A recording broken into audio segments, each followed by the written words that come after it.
Please be seated. The Senate President Chis Escudero, and the honorable members of the Senate, the House Speaker, Speaker Martin Romualdez, and the honorable members of the House of Representatives, distinguished members of the Diplomatic Corps, Budget and Management Secretary Amina Pangandaman, and the honorable members of the Cabinet, fellow workers in government, ladies and gentlemen, distinguished guests, good morning at magandang araw sa inyong lahat at isang mainit na pagtanggap dito sa Malacanang Palace.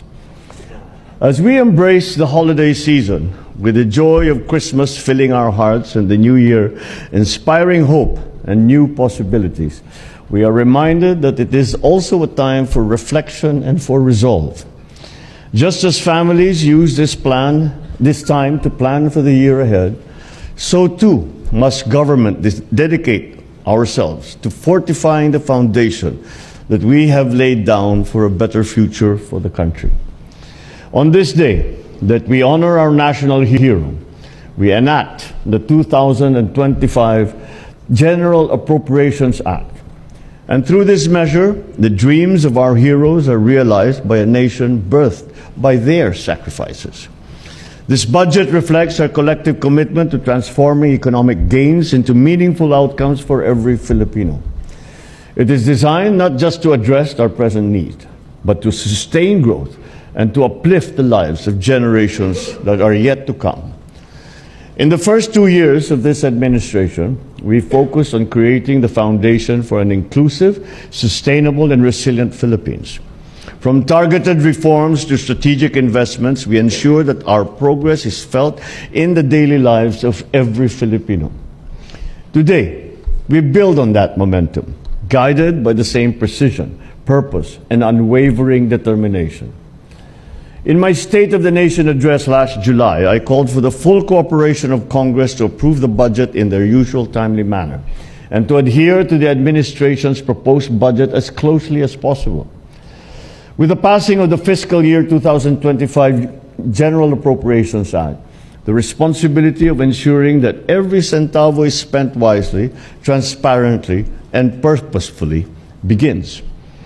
Cognizant that our resources are finite and our people's needs are plenty, we need to carefully curate the particulars of the budget. So much so that even grand ambitions and great plans must be tempered. We must exercise maximum prudence, otherwise we run the risk of increasing our deficit and debt and derailing our development agenda for our country. While the final version of the budget reflects many of our shared priorities, some provisions required careful scrutiny. The Filipino people have spoken. Every centavo must go to programs that truly uplift lives, strengthen communities, secure the future development of the Philippines. There were calls to veto the entire budget and to revert to a reenacted one. However, this is not an option that we can afford. A reenacted budget will set us back, delay our vital programs, jeopardize targets for economic growth, including our goals of achieving single-digit poverty levels and upper middle income status. However, the executive branch is one with the people in raising concerns over appropriations that are not consistent with the country's development plan and responsive to the needs of the people. After all, it is our people whom we serve. We take our role as stewards of our taxpayers' money seriously. And for this reason, after an exhaustive and thorough review, we have directly vetoed over 194 billion worth of the line items that are not consistent with our program priorities.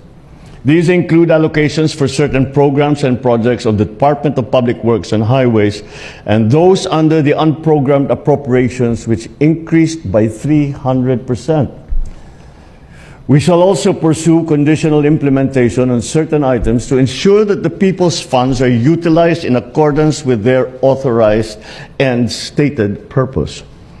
Specifically, to ensure that government assistance is not merely a provisional solution to a persistent issue, we are compelled to subject the implementation of the Ayuda sa Kapos ng Kita program or AKAP to the convergence efforts of the DSWD, DOLE, and NEDA.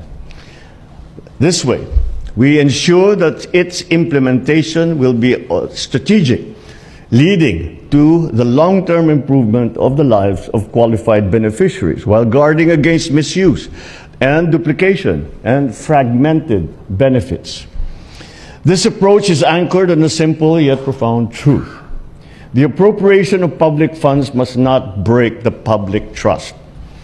In the exercise of our budget execution function and our duty to ensure prudent fiscal management, we ensure that all increases in appropriations and new budgetary items shall now be subject to cash programming, applicable budget execution rules, and vetting and approval of the concerned offices. This way, we guarantee that these programs and projects are implementable and will redound to the benefit of our people. Sa sambayan ng Pilipino, nakikinig po kami sa inyo. Salamat po sa inyong pagkilatis sa ating national budget at sa pagpuna sa kaibahan ng isinumite ng Kongreso sa President's proposed budget.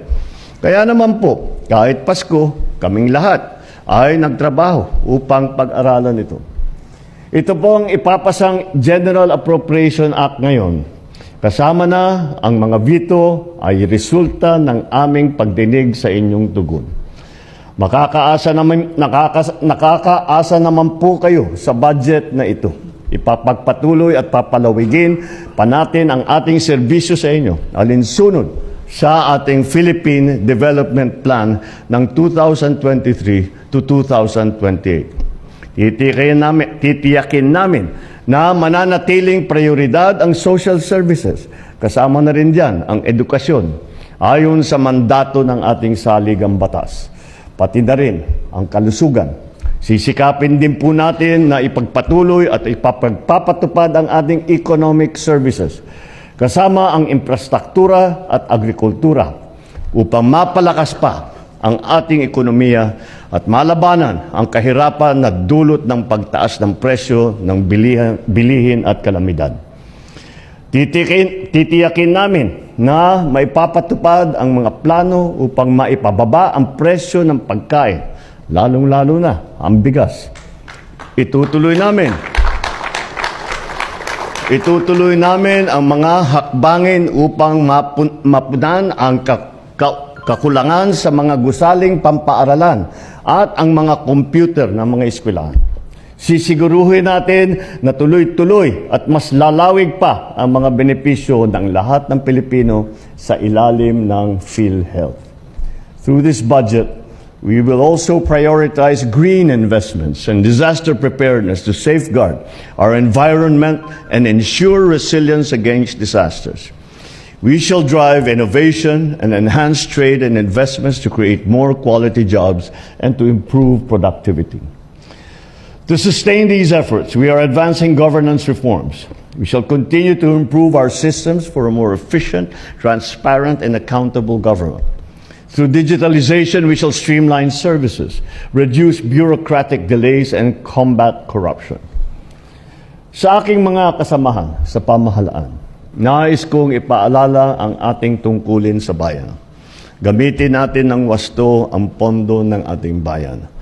Siguruhin natin na agarang masimula ng mga proyektong napopondohan at matapos ito ng naaayon sa programa at pondong inilaan dito. So as we close this year and step into a new chapter, let us remind ourselves of our shared responsibility. Nation building is not the work of government alone. It is a partnership that we make with every single Filipino. With unity, with determination and a clear vision, we can achieve a future where progress is felt in every home, in every community, every corner of this archipelago. Together, let us build a bagong Pilipinas, a nation of genuine and shared prosperity. Maraming salamat sa inyong lahat at siguro maaari pa rin bumati ng maligayang Pasko at masaganang bagong taon. Maraming salamat sa inyong lahat at magandang umaga sa inyo.